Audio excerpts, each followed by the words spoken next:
Dear Grace, today will be a little bit different. No more lists. Today's more of an editorial. I'll maybe or hopefully include a link to where this started. It's a Joe Rogan episode maybe a week ago, where they're talking about universal income.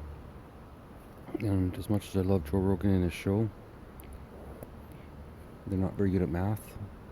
And they keep missing one very, very, very important point about any concept of universal income. And I wouldn't call it that. I would call it universal basic care. And in the Joe Rogan episode, they tried to figure out, sorry, we still got the trains, unfortunately, Grace.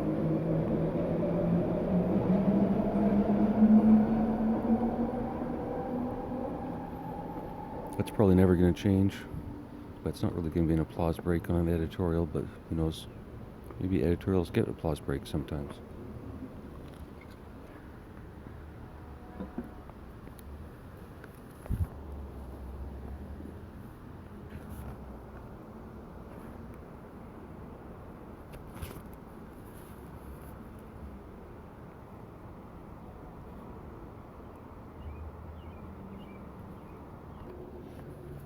On the podcast, they were talking about how to end homelessness through universal basic income.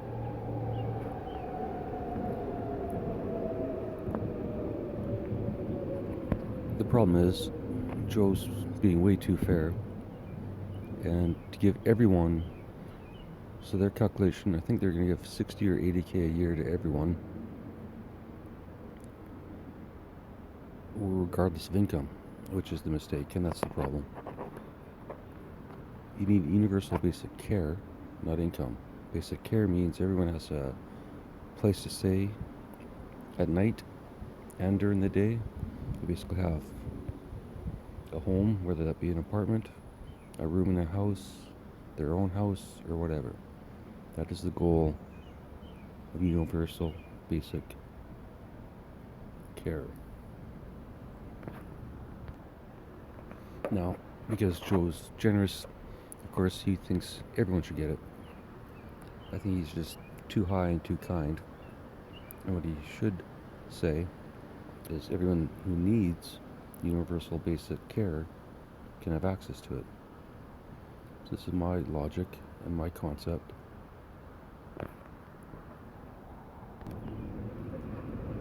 Sorry, trains again.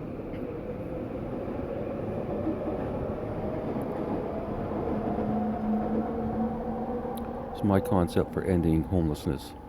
So it's universal basic care. And basically, anyone that is currently homeless, living on the street, or living in some manner less conducive than normal, i.e. they're not renting, as I said, a house or a room or an apartment or sharing a accommodation or anything. They're living on the street on their own, sleeping wherever at night that they can, whether that be a friend's house, backyard, well, not their backyard, but some sort of shelter, whatever, it really doesn't matter. So I asked Jachi how many homeless people there were in the USA. It said about 550,000 in 2020. The population back there in the US was 330 million.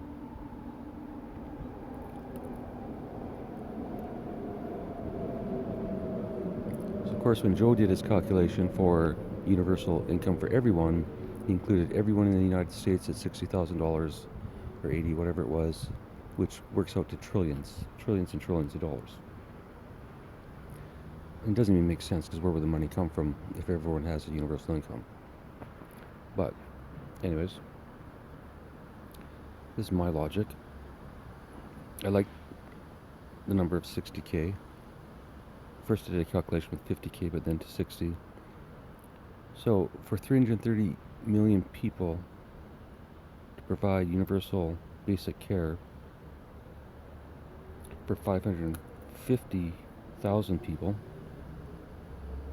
would cost every citizen of the United States between $100 and $105 a year.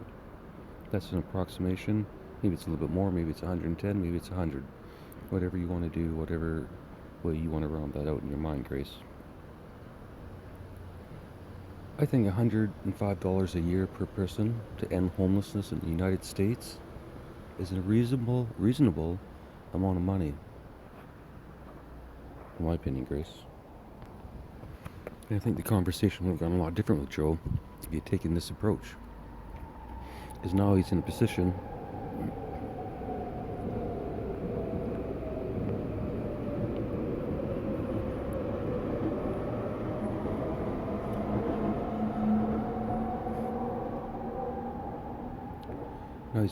to say what I'm about to say, which is $100 a year for every person in the U.S. to end homelessness. Why the fuck hasn't it been done? I don't know. But I think once they actually realize that it's possible, who knows? Anyway, this is how I envision it working. I actually put that through ChatGPT as well, and it came up with a bunch of criticisms about administrative costs and this and that and blah blah blah. And I get it, that's kind of true, but not really. Let's just imagine for a second, Grace, that every single person in the US donated $105 for every person.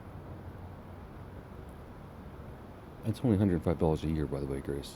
It's not $105 a month. $105 for every person in the US to end homelessness. Hell, even if they just tried it for 1 year, everyone donates $105. That gives the government enough money to pay all the homeless people, not pay, to provide all the homeless people with, let's say, $60K a year, because that's $5K a month, which is a nice easy number for me to remember.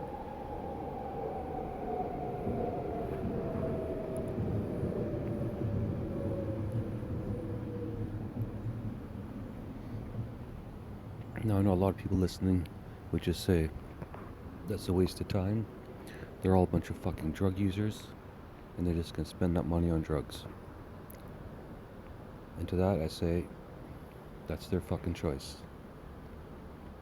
If that's how they want to live, fine. But for 1 year, they'll have an option.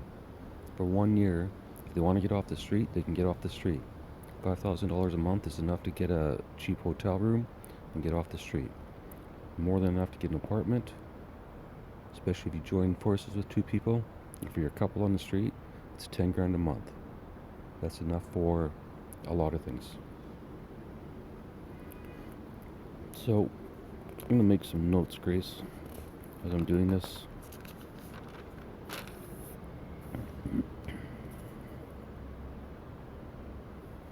So all of the addictions, whether it's drug, alcohol, whatever addiction you can think of, Grace,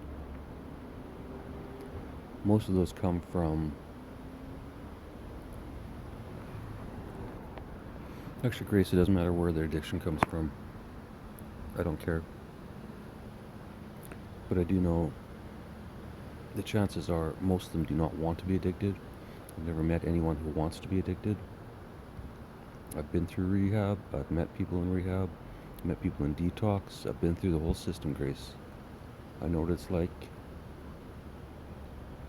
And no one likes it.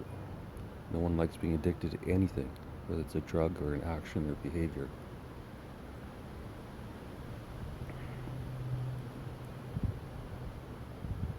And while, yes, there's going to be a small percentage that literally kill themselves on drugs because of the extra money, because again, it's their choice. I'm not suggesting they do that. I don't want them to do that. But at some point, we've got to let them make their own choices. Now it's raining outside, Grace, so I've got to go in. I changed my mind, Grace. I didn't go in. And in case you may or may not have noticed, there's not a lot of pauses in this one. I'm recording audio only.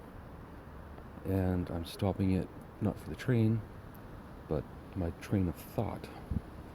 So I'm losing my train of thought. I'm going to pause it for once. Make this a little bit easier for you to listen to. And then maybe you'll get off your ass and comment on it. Or someone will.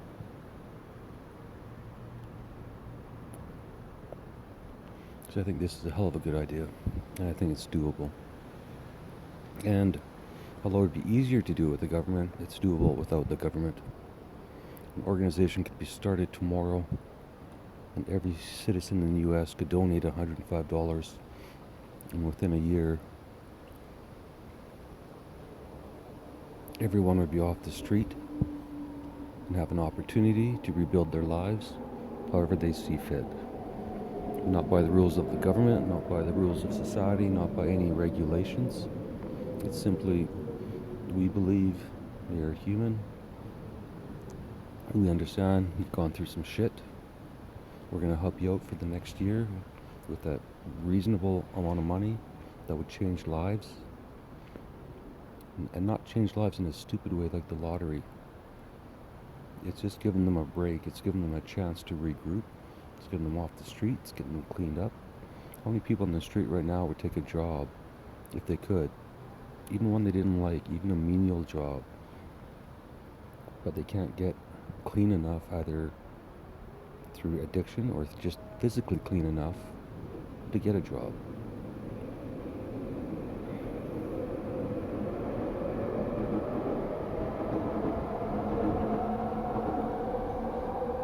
And even if they did, there's no way they're going to get a high enough paying job to get a damage deposit, first and last month's rent, all of that. They'll never be able to save up.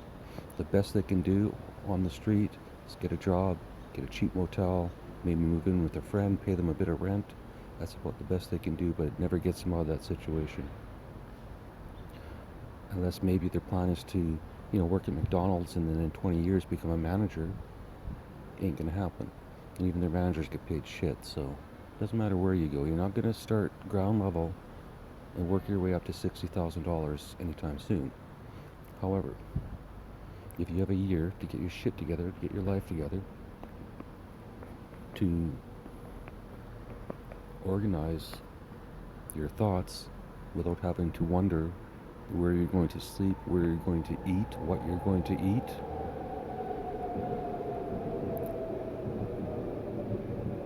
you actually see a lot of people sleeping under the train tracks because it blocks the rain.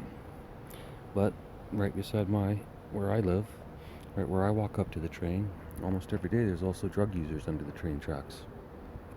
They don't bug me, I don't bug them. It's their choice.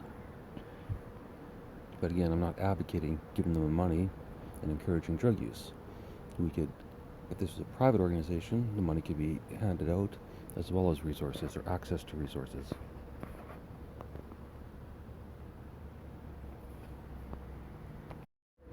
Alright, I found a place under.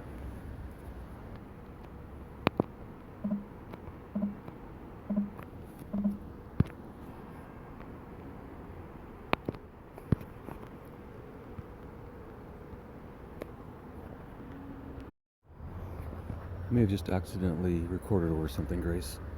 I really should just keep it running, but I'm trying to make this a little bit more professional. Teeny tiny bit. Anyway, still outside, found a spot under a tree to sit so the rain doesn't bother me, and maybe I can get all these thoughts out of my head and onto electronic paper.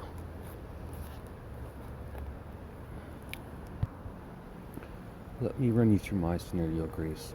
How I would do this if I was in charge or dictator of the world. Either one would work.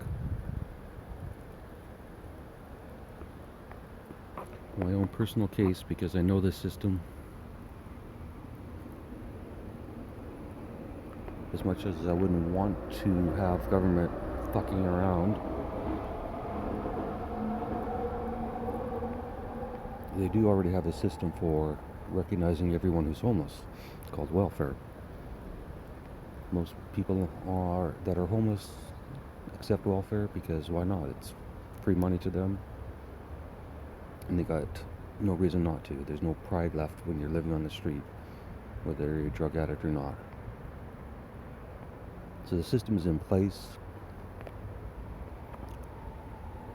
and that could be the first opportunity to get sort of the worst of the worst homeless people off the street. And when I say worst, I mean from their perspective, not ours, not the ones that we don't like looking at, the ones that are in the most need, whether that be drugs or something else. And I would suggest that, again, imagine this is a fairy tale. Oh, sorry, before I go there, Grace, the $105 per person, which isn't a large amount in my mind, even if you have a family of 7, so that means $735. You can afford 7 kids, well, plus the 2 parents or whatever. No, family of 7, including the parents. If you can afford that many kids, you can afford the $700 a year. And if you can't afford the $700 a year, you're not managing your money very well, so why are you criticizing homeless people?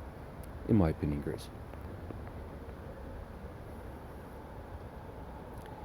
So the other mistake, I think, not necessarily a mistake, but here's another option. Even if we say not every person in the U.S., but everyone over a certain income. So everyone over a certain income is $105. If they're under that income and they're looking like they may become homeless themselves, there's no point in taking $105 from them. However, the rich bastards, the billionaires, millionaires, and whatnot, maybe they pay $210 or $2,000, and they cover it for 10 people. Or maybe they decide to do a good thing to help clean up their community and their country and the fucking world, and they donate $1 million or $1 billion. Or maybe they're cunts and they don't donate anything. It doesn't matter. But let's say, for whatever reason and whatever scenario, everyone in the U.S., whatever level they are, whatever they decide to give, raise enough money to get 550,000 people off the street.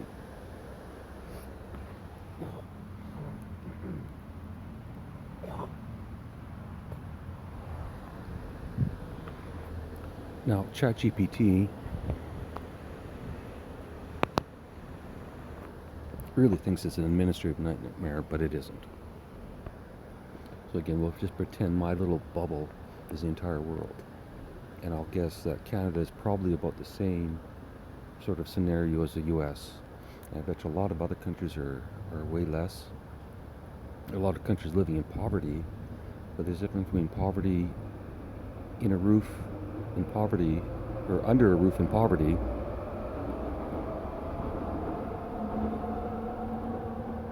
and not under a roof at all.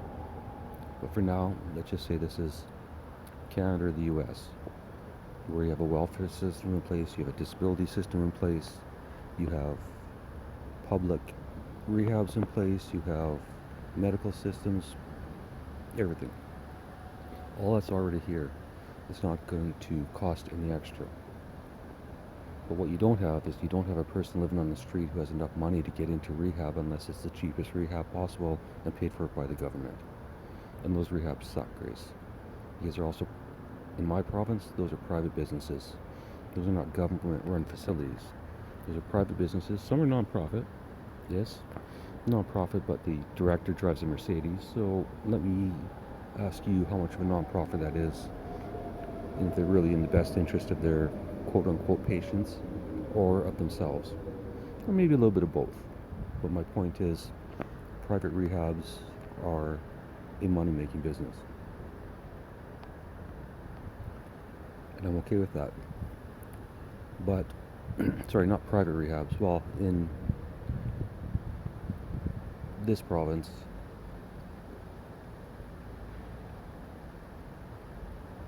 I'm not even sure if there's any provincial rehabs, but who knows, doesn't matter.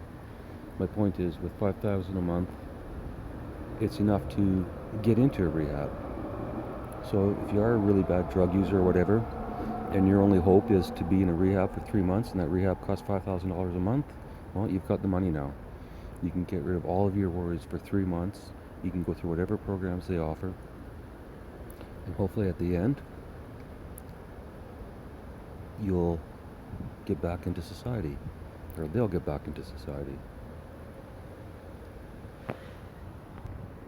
Well, now it's raining a lot, Grace, so I'm gonna go inside, get my rain jacket, and go for a walk, and continue this quote-unquote editorial slash discussion slash conversation slash whatever the fuck it happens to be. Alright, Grace. I moved to my old smoking spot underneath the train because, like I said, no rain. Anyway, back to my concept or my logic or my plan.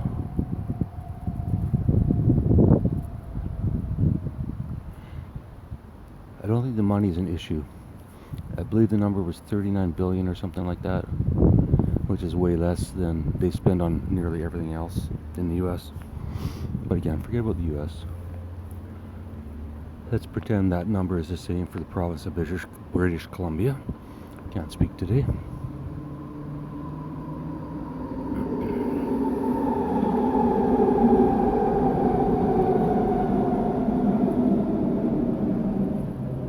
Let's say everybody working in British Columbia, everyone who has a job, no, fuck it, just whatever. So somehow enough people donate because they want to end the problem and they want to be compassionate. The government can implement the program very easily through the welfare system.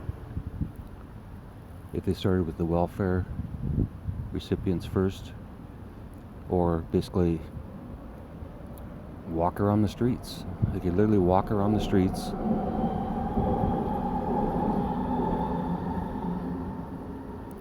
they could walk up to a couple living in a tent under a tree in a park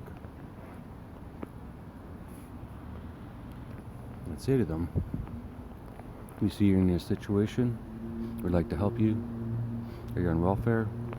And they say yes. They're like, okay, well, we're with that department, here's our credentials, here's our information, if you want you can come down to the office and do this, or we can do it right here and right now. And sign them up, issue them a check for $5,000 on the spot, or deposit it into their account because they'll never be able to cash a check because they're homeless. $5,000 on the spot.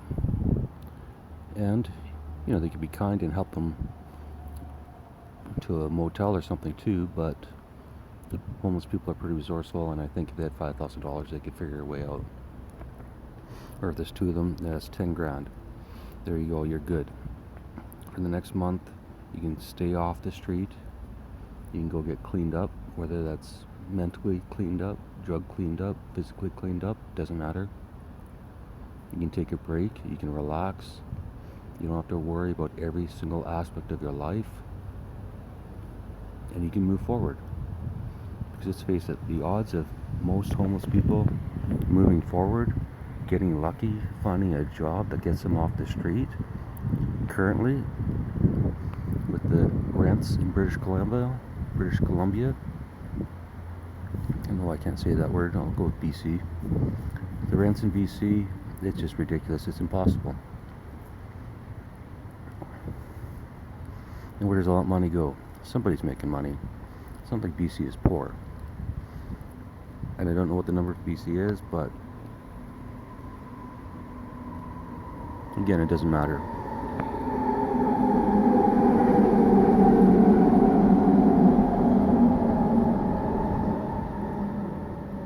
I'll guarantee you it's not much more than 110. It might be less.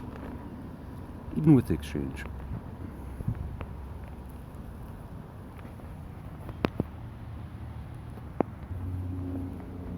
So immediately, Grace, what would happen? Let's say they got nearly everyone off the street in a month. 1 month is walking around, plus once people know about it, they're going to go to their welfare office and apply for it. But that's only if they're on welfare. If they're not on welfare, they still got to go through the same process. And I don't want some big situation where they have to prove they're homeless. there's enough people out there that would know that they're homeless, whether that be a social worker, police officer, doctor, friend, family, who knows. Maybe if families who had people on the street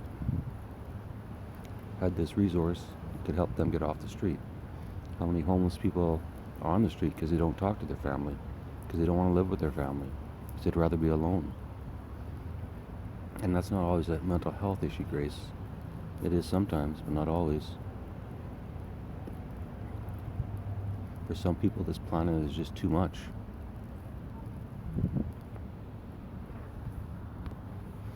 Also, having gone through the medical system in British Columbia, which is similar to all of Canada, and a little bit different than the US because of the whole cost thing, but it'd actually be better if we didn't have universal health care in some ways, if everyone could afford to pay for their doctor. Because at least then,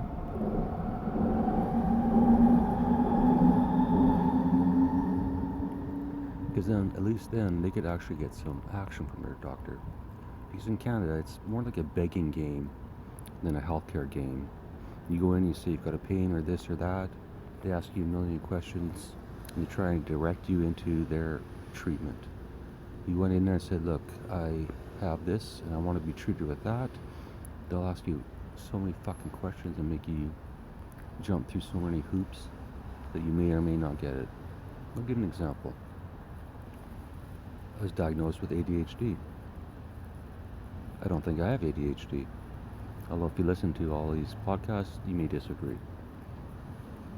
I just have a different way of focusing.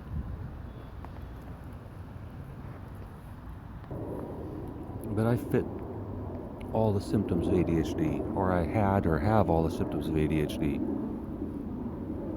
More so as a child and youth than now.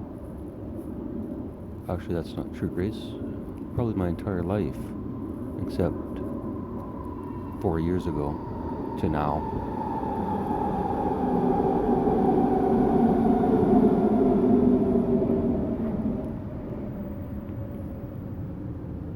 I like how the train's almost the exact volume of my voice.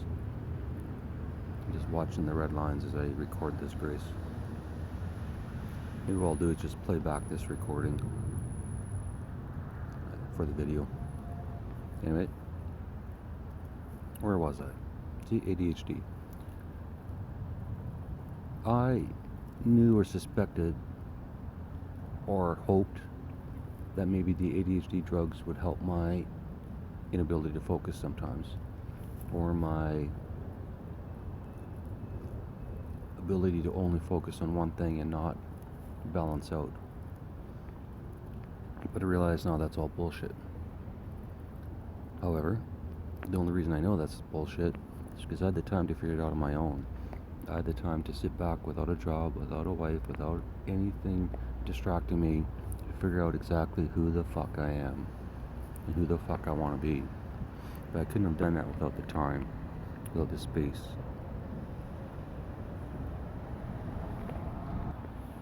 So, to continue the story, I went to my doctor and said, I think you should test me for ADHD. Her response? Oh, I can't. I'm not certified.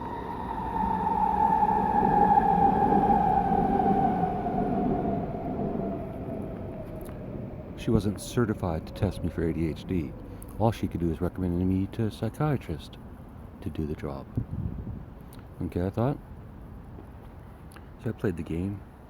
Unfortunately, the psychiatrists were all cunts. And I told that to them, to their face, basically. I didn't call them cunts, I just said that they were incompetent. And then I went back to the female doctor I had, and I told her she was incompetent, and I dismissed her. Then, in the same office as the first doctor, because this is all government shit, I got a different doctor. Actually, I dismissed her, and she said she didn't want to be my doctor anymore. She actually sent me a letter. I still have a copy of that, Grace. Maybe that's what I should post. Post a letter where the doctor says, oh no, you're too hard of a patient. I can't, I don't understand. Alright, well, then maybe we should go back to school. Anyway, another doctor steps in, exact same qualifications as the first doctor, not a specialist, just a GP. Yet somehow he's qualified to do it. And this was the test, Grace, for ADHD. It was 18 questions that I answered over the phone, because this was during COVID. Sorry about those trains. 18 questions I answered over the phone during COVID. Took about 15 minutes. And at the end of it, I had a prescription for Adderall. That's all it took. The first doctor, the one I want to call the bitch, she could have done that. There's no certification, there's no qualification, there's no special training. It's 18 fucking questions. But oh no, she couldn't do it. I don't think she wanted to do it. That's just my opinion, Chris. Maybe now I'm sounding like a mental health case on the street. However, I have documentation. I requested every single record, medical record, every comment she ever made about my file, everything she put on behind the scenes. Quite frankly, it was very unprofessional, but I don't care about that anymore. My point is, the system sucks. And you could look at it the other way. Maybe that's too easy to get Adderall. Because Adderall isn't, when it works, it works. But when it doesn't work, it doesn't work. Anyway, long story short, my point I'm trying to make here is, if I would have had a doctor that would actually respect my needs, my thoughts, my opinions, I wouldn't have had to wait basically years for that prescription. And the prescription did help. It did help me focus. Unfortunately, sometimes too much. And while it worked for a while and helped me sort of move to the next stage, at some point I realized it's affecting my thought process too much. It's not an authentic person that was writing. It was still me, but it was rushed. Like most of my recordings to you have been, probably including this one. Although today I don't really feel like, I'm not worried about the time today. Still not worried about the quality either. Anyways, my point is, with $5,000 a month, I could have hired a private psychiatrist. I could have instructed him or her what I thought my issues were and how I wanted to deal with it, and which opinions of theirs I wanted or didn't want, or what suggestions they have. I don't need them to tell me what to do. Their job is to give me suggestions. I'm an adult. I'll make my own fucking decisions, thank you. Which brings me back to the homeless. Most of the homeless, again, regardless, whether they have no mental health issues, whether they have some mental health issues, whether they have some addictions, or whether they're completely spaced out 24 hours a day on whatever drug they choose, or drunk, or fucking in the woods, I don't care. It doesn't matter. They're adults.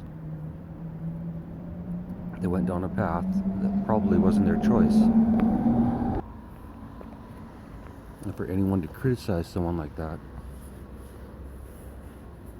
obviously has never been in that position, but obviously they have very little compassion or empathy, which is sad. However, let's go back to my fairy tale. When people start getting $5,000 a month, it'll definitely help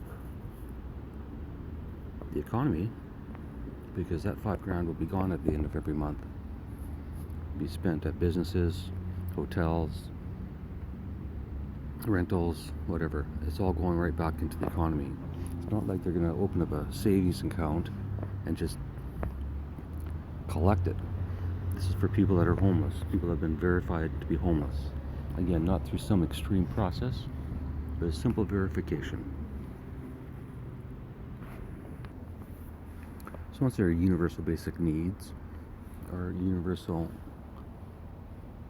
once their universal basic needs are met, food and shelter, very basic, They don't have to be in luxury hotels. They can be starting over again, but this time they'll be starting over with a chance. Because whatever put them on the street, our system, and let's face it, it's a system of every person that votes that's put these people on the street. Because there's enough money out there. There's enough money out there to make a difference. And it's not going to hurt anyone. $110 a year, or even just once, and do an experiment for a year, isn't going to kill anyone. I'm sitting here watching 60, 70, 80, 90, $100,000 vehicles drive by, hundreds of them a minute. There's money out there. It's not a problem. But maybe just people like to complain. Maybe people, like to complain about the homeless because it makes themselves feel better.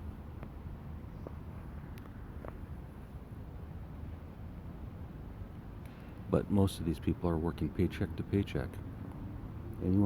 Almost anyone and everyone is at risk.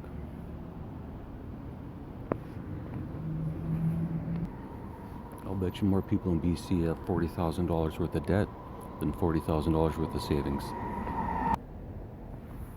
So let's assume, and I think it's safe to assume, even though people don't like that word, but since I'm an ass, it doesn't really matter. Let's assume that most of the people on the street, in the right situation, circumstances, wouldn't be there. They're living there for whatever reason, and it doesn't matter. Because the problem's not going to stop. So 1 year would be more than enough time for them to get their shit together. Decide what they want to do with their life. They want to go back to school, training, or just the ability to find a normal job because you have your basic needs met, so you're not showing up at an interview looking disheveled physically or mentally. They could reconnect with family. They could use the other services provided by governments and agencies who are trying to help, but they could use them without the struggle.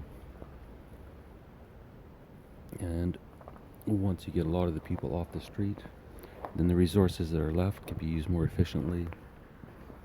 And maybe rather than having a shelter full of 300 men, you've got 30 men in self-contained apartments inside the building that used to be a shelter. Because if you don't have to shelter people every single night because they have a home to live in, then all of those properties can be converted into homes. And hell, charge them rent. They got $5,000 a month. Charge them $500. Charge them $1,000. It's still enough that they can live on and they can get their shit together. It's enough to go back to school. It's enough to get basic supplies for your own business. Who knows? Whatever. The homeless are creative.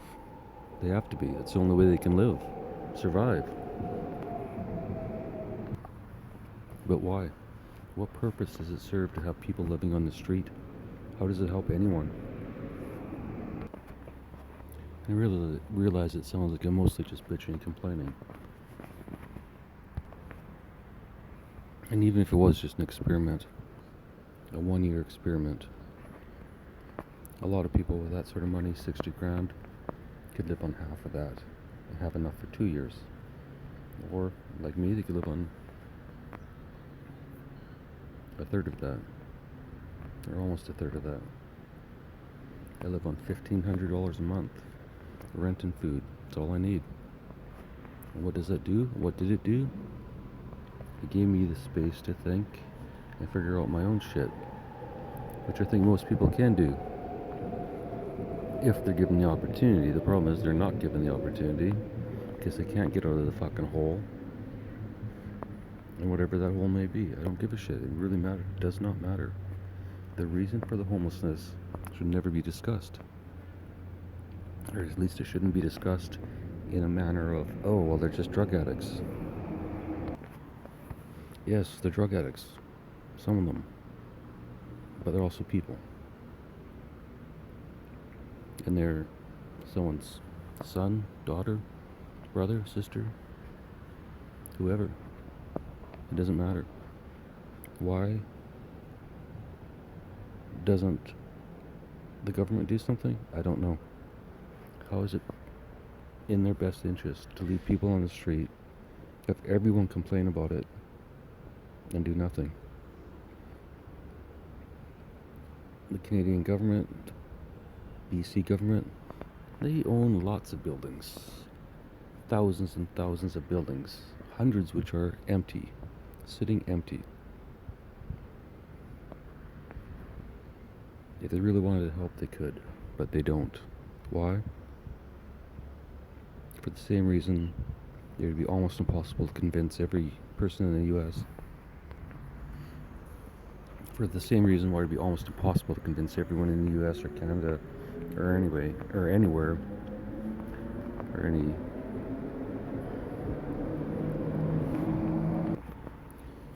for anyone to convince anyone to donate the $105. I mean, they'll give it a Red Cross or not Red Cross, United Way, which is a piece of shit organization that uses most of the money for themselves and their overhead. But what if we just dropped the right amount of cash into the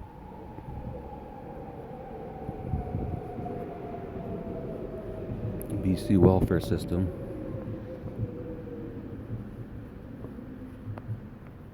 which by putting that cash directly into the hands of the person eliminates the need for much of the administration of the welfare system. Because instead of their quote-unquote clients coming in asking for help, needing money, needing social services, all that sort of thing, a lot of those issues go away. Almost all of them. So now instead of needing 10 clerks in an office, maybe you need 1 or 2. And maybe the rest of those clerks could go out in the street and directly help. But I'm sure that seems too logical for governments.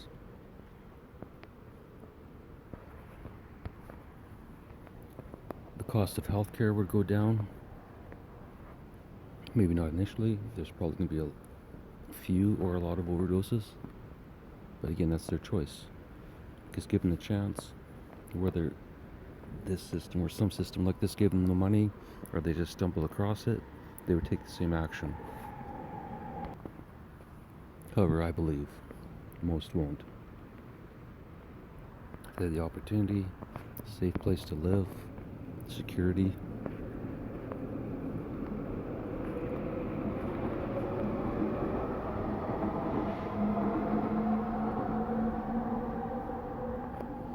So all those things that they don't have is what makes people want to drink and smoke and do whatever the fuck just to get out of their mind.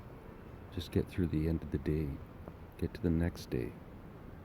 That's all they're doing. They're not trying to get high for some fucking enjoyment. They're not high getting partying.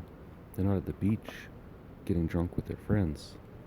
They're under the fucking bridge that I'm looking at right now, shooting heroin or fentanyl. Because they know that will take them to where they want to be until the next day or until the next hit. But why? Does homelessness cause drug addiction, or does drug addiction cause homelessness? And why do we care? End homelessness and you're going to end most of the drug addiction. Because everyone that has their needs met, food, shelter, maybe an Xbox, Netflix, cell phone,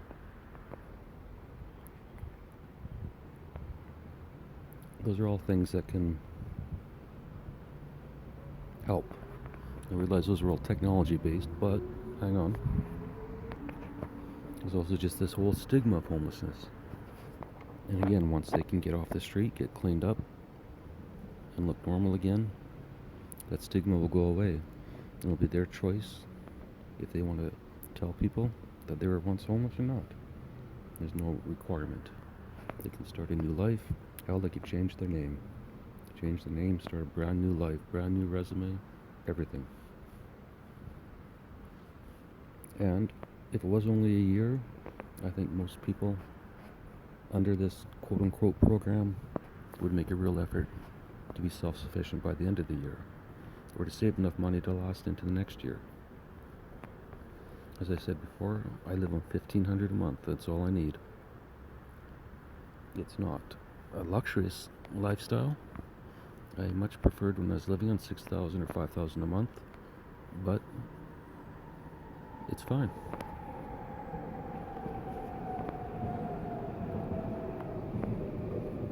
I'm safe. I'm healthy. I wouldn't say I'm happy, but that comes with time. Which was going to be my next point.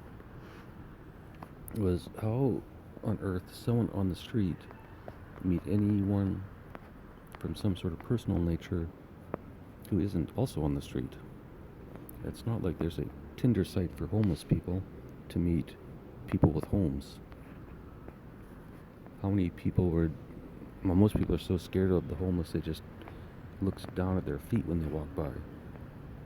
Like they're just going to jump up and slice your head off. It just doesn't happen. I'm not saying it's perfect and nobody ever gets attacked by a homeless person, but in general, if it was that big of a problem, we would see it more on the news, and we don't. All we see in the news is, oh, it's a problem, oh, they got tents, oh, they're sleeping in tents. Well, what the fuck do you expect them to do? Fucking morons.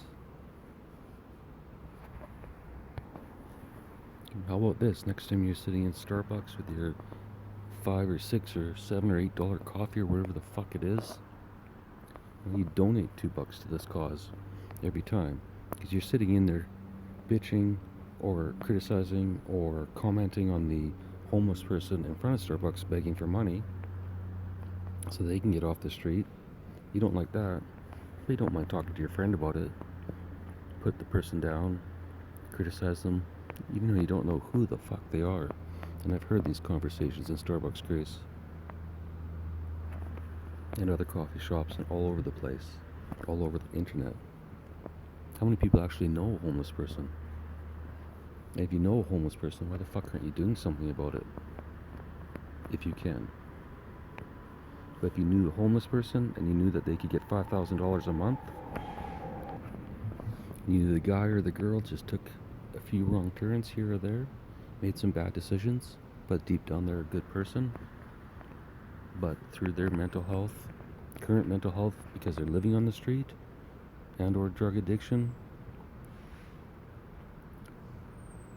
they're down a path that they'll never recover from until someone steps in, until someone helps. And who's going to help?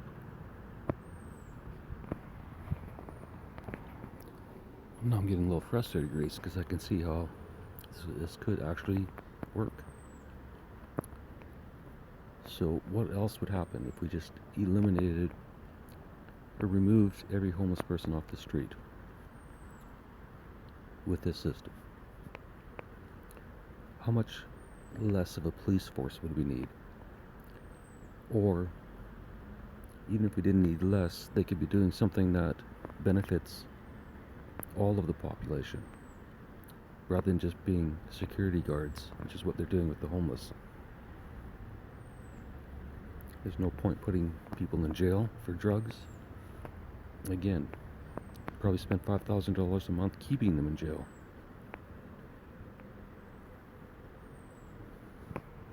And I'm not saying release every criminal in jail and give them $5,000, but I'm also saying don't discriminate.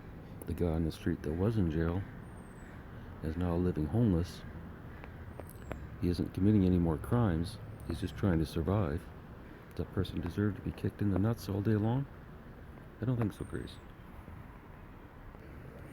It took me 3 years to get my shit together, Grace. 3 years of peace and quiet.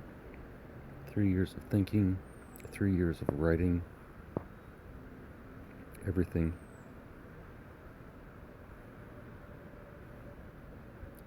3 years of loneliness. But by choice. Because I knew, and I understand, that when you're around others, they influence you. How many people on the street are simply there because they don't want to be around their family? For whatever reason.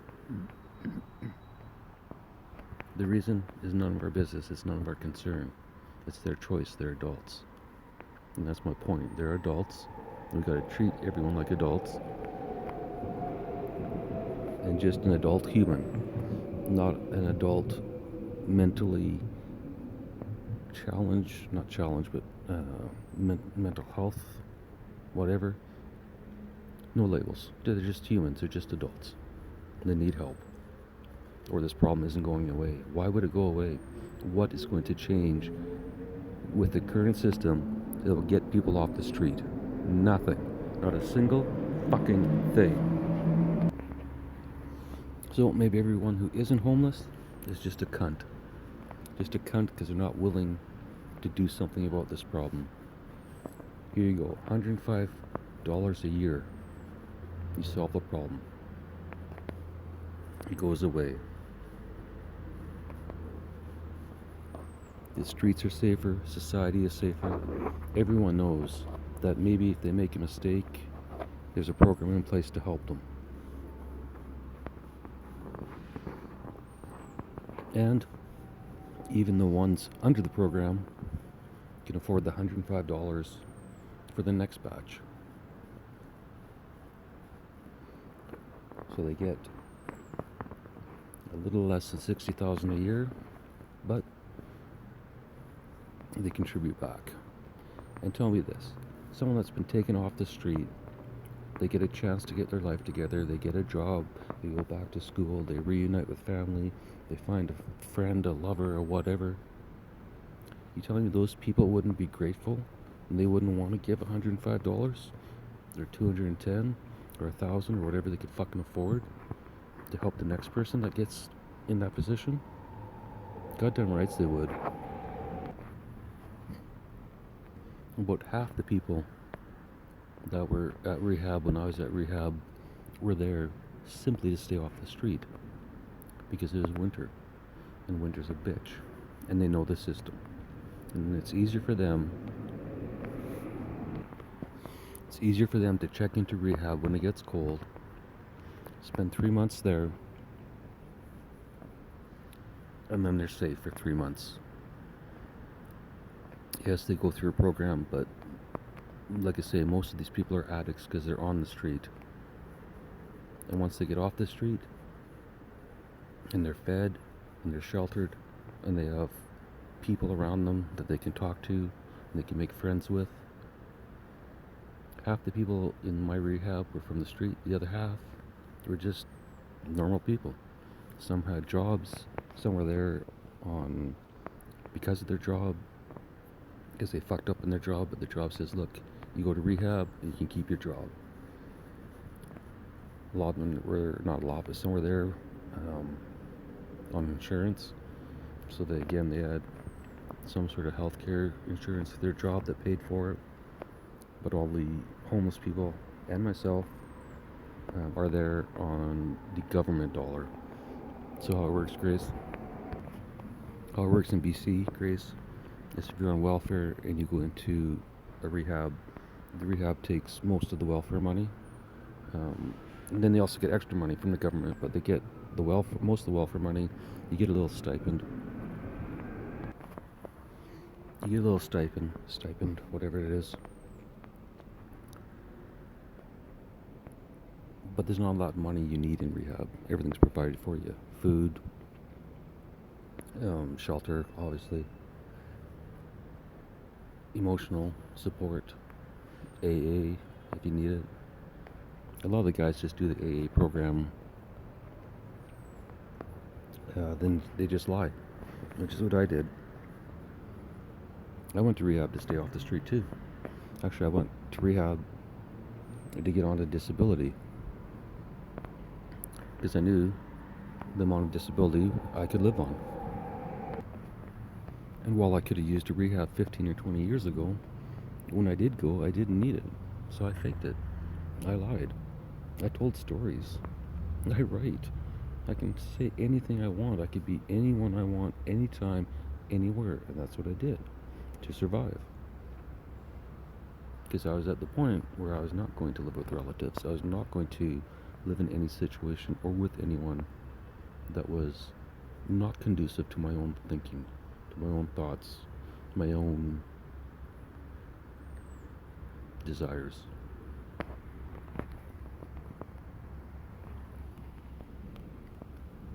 And while I don't want to continue this the rest of my life, it's fine. I'm safe. I'll live. I'm impatient as fuck, but I'll live. However, enough about me, Grace. Just using this as an example, because I believe. Now, the other thing, Grace, in rehab, there's a guys in there for every addiction you can imagine. Whatever drug, whatever you can imagine, there's a story about it. But yet, I didn't see a lot of people like jonesing for a fix, as they call it, or detoxing to such a degree that they're shaking and all that sort of stuff.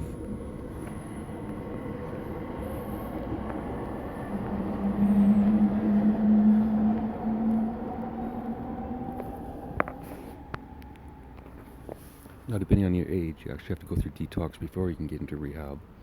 But still, what I'm saying is, most of them just seemed like they were there to get through the program and then get back to their lives.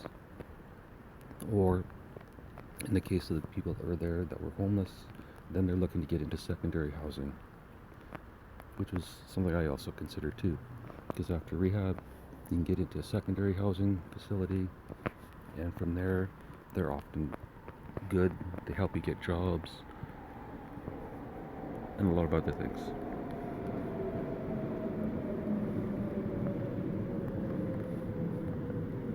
And all those programs could remain, technically.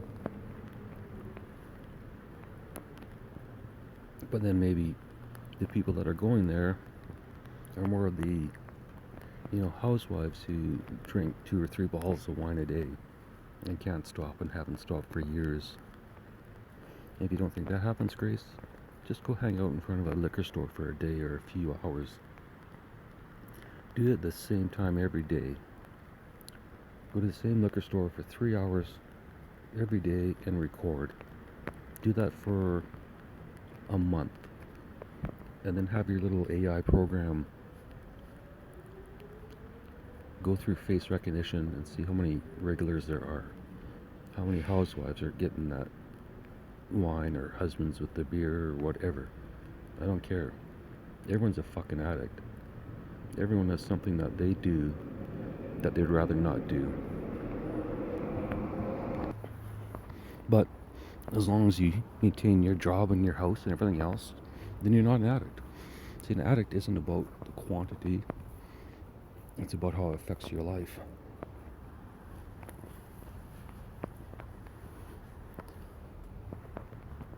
But it's easy for them being the non-homeless addicts, to judge. How fucking dare they? It pisses me off, Grace. If I could fucking change it, I would. And I really don't think the government will change it. I think they have a system where if the money could be put into it, under the condition that 100% of the money goes to the people on the street, I guarantee you government costs will go down because their needs will go down. So if anything, it would save the government money. And maybe that money that they save could go back into the program. Or if they're worried about the people that are going to get laid off from the system, again, that could all go into more programs that are conducive to people who need help for a year or 2. I took 3, but I'm a little slow in the head. And a lot of people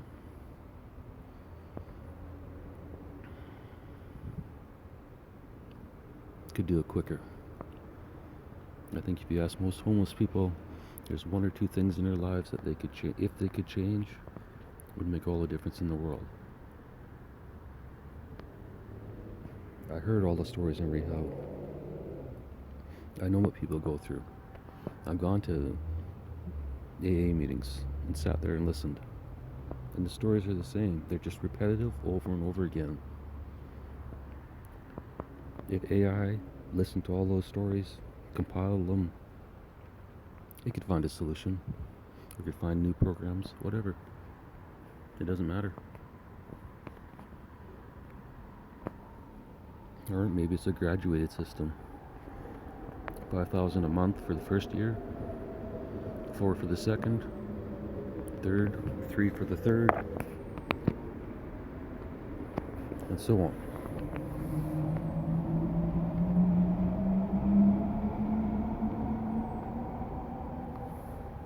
Been talking so long, my battery's dying, Grace.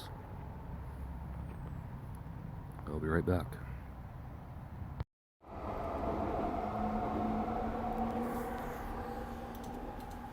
Alright, Grace. I'm going to continue on, but I'm using my other phone. It's a different recording system, so I can't stop the train sounds. So we're back to the big pauses.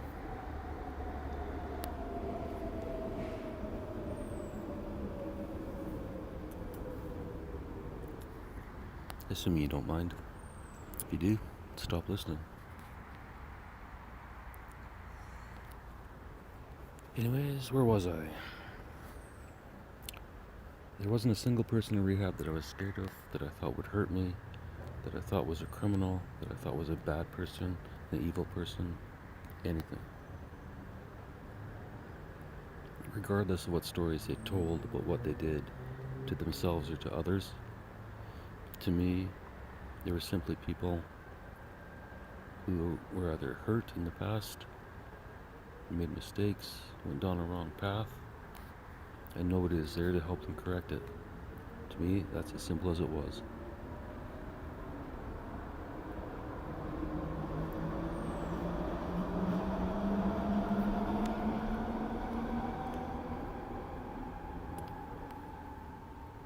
But I'm naive. I'm naive. Clearly, to think a plan like this would ever work.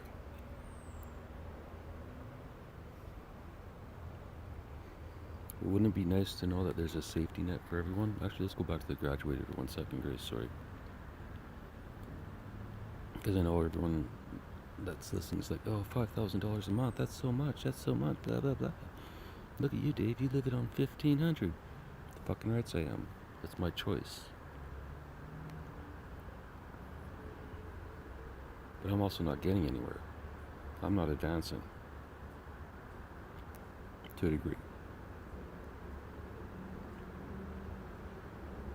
I feel a lot better, but I'm not advancing. But that's my choice. Because I'm determined to either be a writer or be dead. Those are my only two options. But that's me. I'm an adult. It's my choice. I can choose to live like this. I can choose to live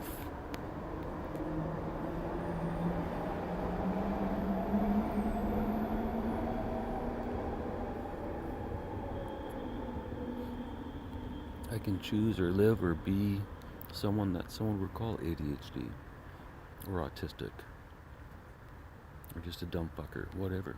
I don't care. It's my choice. It's my choice to post these, my choice to record this. Everything in my life is my choice. Because of that, nobody can tell me what to do. I'm not surrounded by anyone's opinion. Not even yours, Grace, because you don't comment. Although I got a feeling I know what you'd say, but actually I don't, because we've never talked. So you may think I'm a fucking idiot too, and that's fine. It's your choice. If that's what you believe, I'd say there's the door, but since you've never come in the door, you can't really leave the door.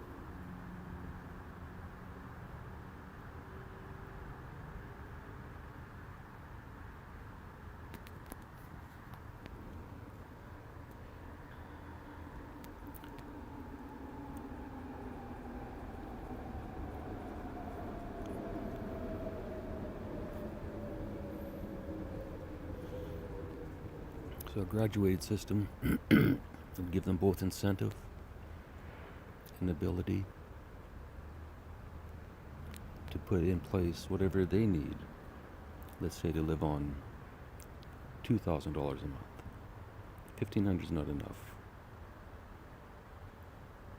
$2,000 isn't enough either, but if you've lived a year on 5, a year on 4, and a year on 3, you've had 3 years. Hell, it's almost enough to get a degree. In fact, you could get a degree in 3 years because you don't have to work.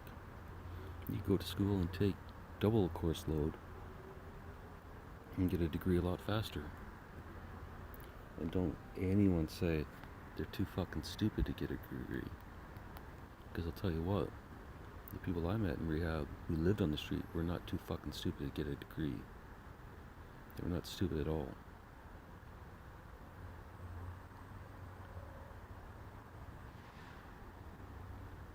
Although, to be fair, Grace, I'm not sure what good a degree is anymore. I think it's a waste of fucking time. But who knows? Maybe education will make a rebound. Grace.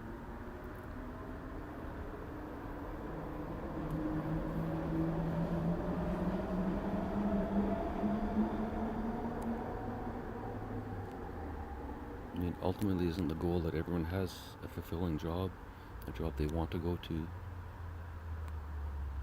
and then come back and have a house or an apartment with the person they want to be with, or maybe a cat, or 2, or 3.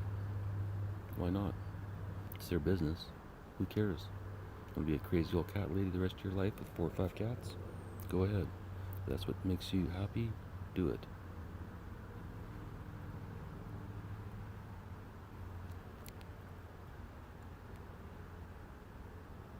And it's so stupid. It's such a small fraction of the population. It's tiny. It's a solvable problem. It's not like a third world country where everyone is poor. It's a first world country where a small percentage is poor. And for some reason, a large percentage do not give a fuck.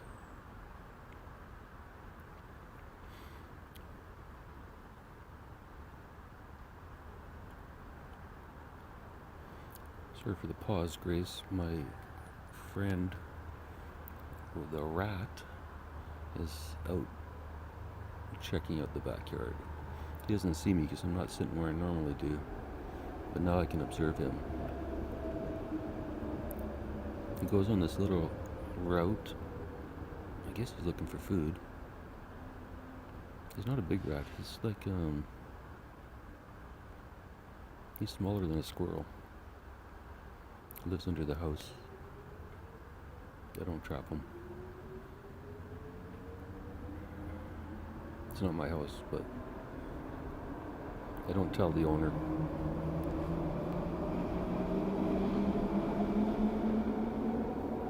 Although to be fair, there he saw me finally, now he's gone.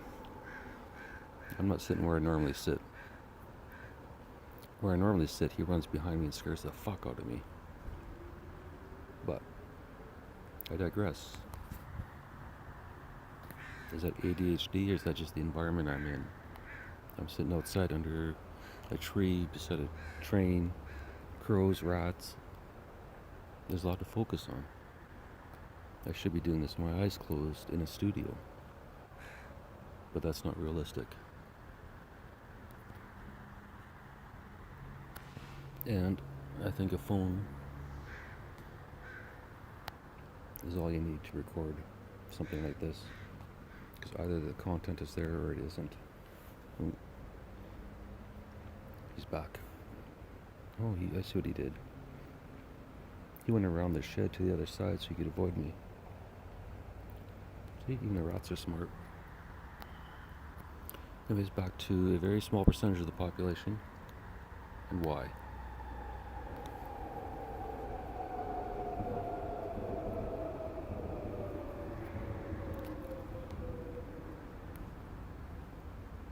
It's the ultimate discrimination. It's a discrimination for just being alive. The homeless are being discriminated against just for being alive and for making whatever. One mistake, 100 mistakes. I don't give a fuck. There's a reason they're there. And if someone went and talked to them, they could find out. But there's no reason to go talk to them if they can't help. What's the point of talking to a person and say, hey, tell me your story? Oh, that's sad. Let me post that on YouTube. But then don't help out. What the fuck is that point? Guys on YouTube that I see make the most difference are the ones that give large amounts of money.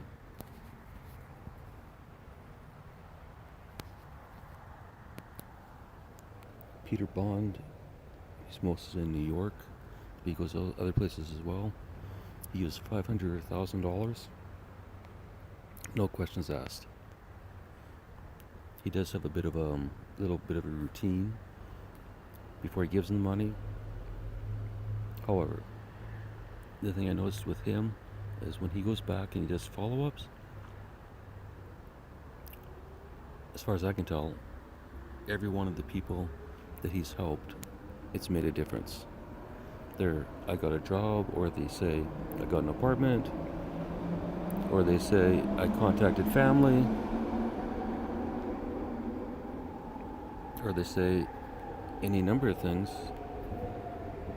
but they're all positive, and how much that $500 or $1,000 made a difference in their life. So, yes, I realize I'm also making it sound like everyone would be responsible for the $5,000, and that's not going to happen. But they'll be off the street and hopefully making an effort. But yeah, there's going to be a few parties, I'm sure. But then again, why not? If you've been living on the street for 3 or 4 or 10 years, Grace, or 20 years, wouldn't you party a little bit?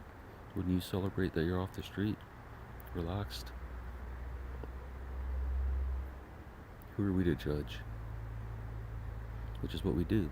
Every time we walk by the homeless, look at it on the news, look at it on YouTube, just judgment. I can't stand it, Grace.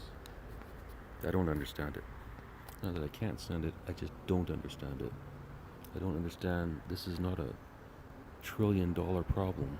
It is $1 billion problem, but there are billionaires whose annual salary could cover it. I believe Elon Musk makes 45 billion or 56 billion, something like that I saw, a year.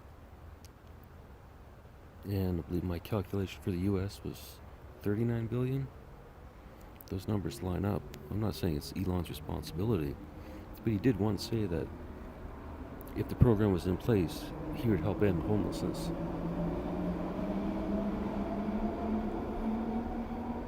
Or something like that, or if there was a program that he believed in or trusted or something like that. I can't remember his exact fucking quote. I'm sitting outside in the rain talking to a phone. But it's not his responsibility either.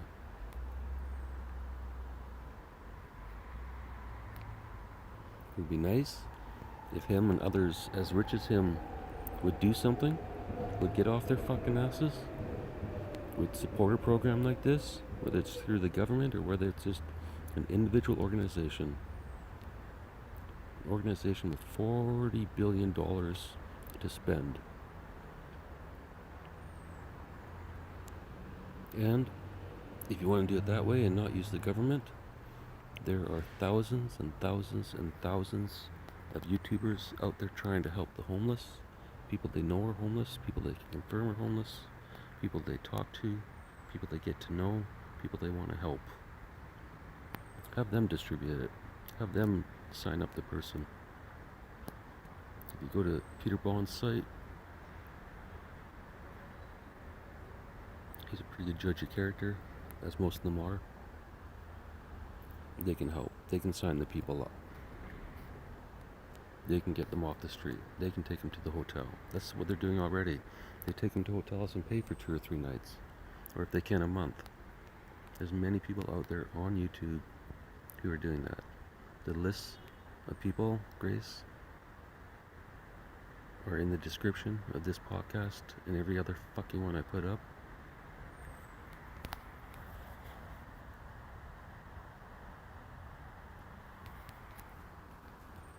It's literally an army of people that are willing to help others. And I'll guarantee you, none of them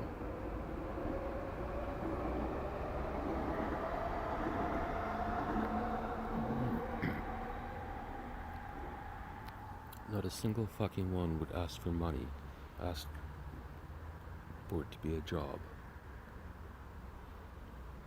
All of them would gladly do it. And how do I know that? Because I listen to the videos. I watch them, but I listen to them.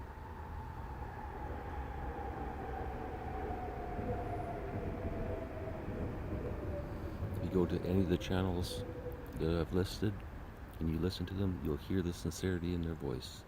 You know that they are truly trying to help. They're not doing it for YouTube views or cash. They're taking that money they're making from YouTube and putting it right back into the system, helping more and more people. Yes, they get more viewers. Great, perfect. So then they get more cash and they help more people. But they don't have enough. They need to be giving away. They need to be setting people up $5,000 a month.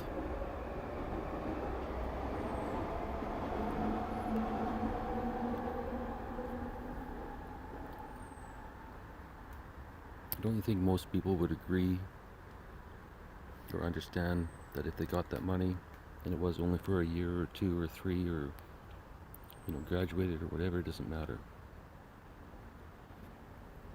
Most people are going to remember all those fucking nights in the street, how many times they were robbed, beat up, raped, all the above.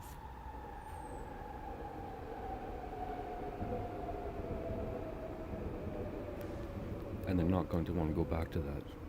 Who would? So yeah, some will blow the money, but I'll bet you over 90% won't. And over 90% will realize that this is their second chance, an opportunity to get out of what they put themselves in, or what the system put themselves in, or whatever. I don't care. It makes no difference.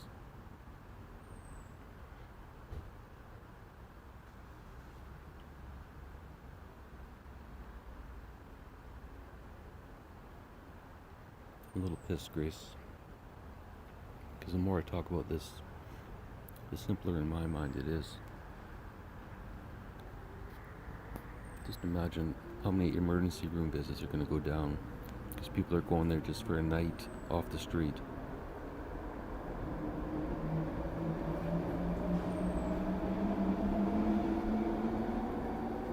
How many robberies would go down just because they don't need to rob someone for their drugs or whatever?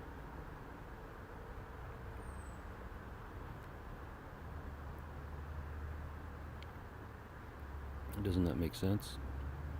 Because insurance is going to pay for it, or the government's going to pay for it, or we're going to have to hire more cops, or whatever.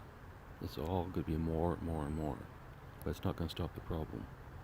And even fucking if they decide to continue using drugs, what do you think the odds are that they'll be out on the street using those drugs instead of in their apartment using those drugs?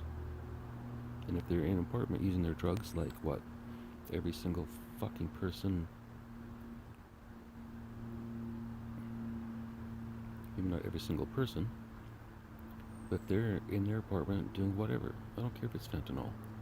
The guys in rehab, most of them say fentanyl is better than heroin, if you can get it pure.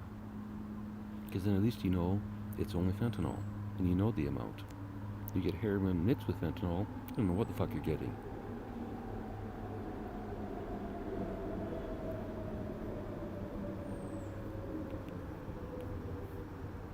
But according to the public, drug addicts are stupid.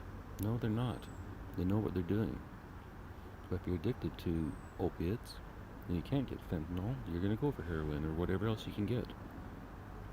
Simple as that. It's obvious. But I believe, I may be wrong, I believe most of the so-called bad drugs or hard drugs would slow down. And maybe even someone who's used to heroin, who has a chance to, go to rehab or something for 3 months and get off it, they will. Or maybe they won't. Maybe some won't. But it'll be their choice.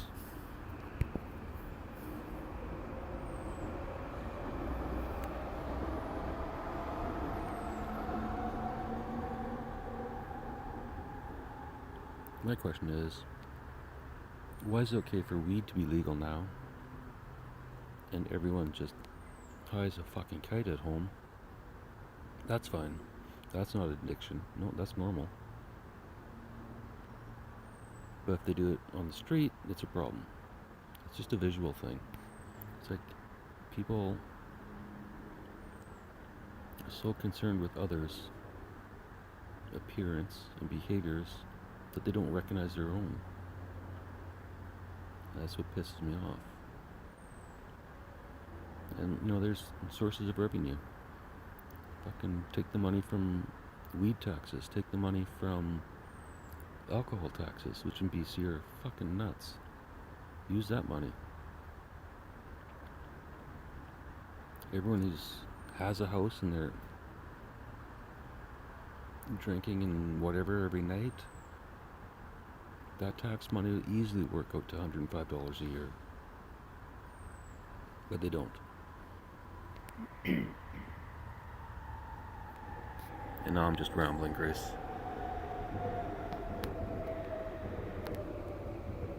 And I'm sure I've missed about 1,000 fucking points. However.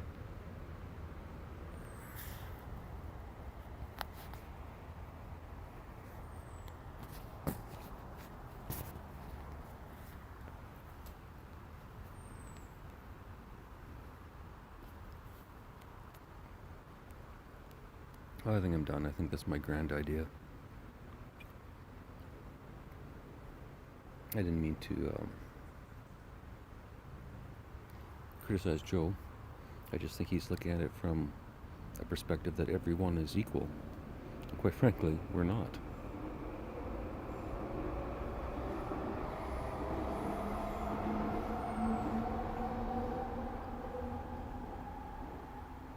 Everyone doesn't need universal income. Everyone doesn't want universal income. I think most of the population are relatively happy with their lives. I don't see a lot of smiles on people's faces as I walk down the street, but in general, they're safe, they're secure, they're making their own decisions. They're not being told what to do by others, where to go, where to live, where not to live, where they can smoke drugs and where they can't smoke drugs, where they can drink, where they can't drink, where they can sleep, where they can't sleep. No, most people have their lives somewhat normal. Workplace, sleep. Homeless, a little different. There's no work, there's no play, and they have to find a place to sleep. Whereas if everyone spent one night a month living on the street, how long do you think it would take before they coughed up $105? Just 1 month. Go sleep in your backyard in a tent or without a tent. Just sleep in a sleeping bag like they are.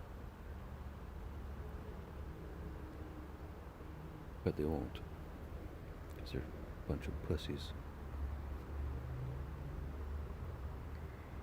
But we're not equal.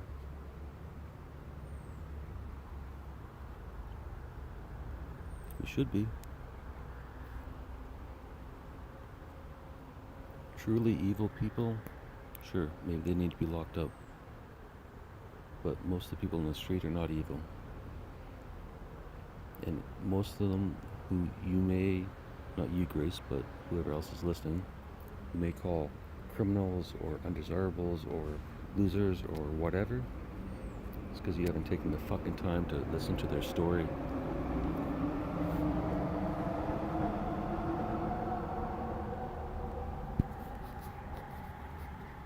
More than just watching it on YouTube for 30 or 60 seconds. Or maybe YouTube could get off their ass and donate some $1 billion to this situation, to my solution. They're making a ton of money off all these videos of homeless people. They all have advertising on there. Shouldn't that money go to the homeless? The YouTube part, not just the contributor part? But no, YouTube doesn't do that. Google doesn't give a fuck about the homeless. Why the fuck would they?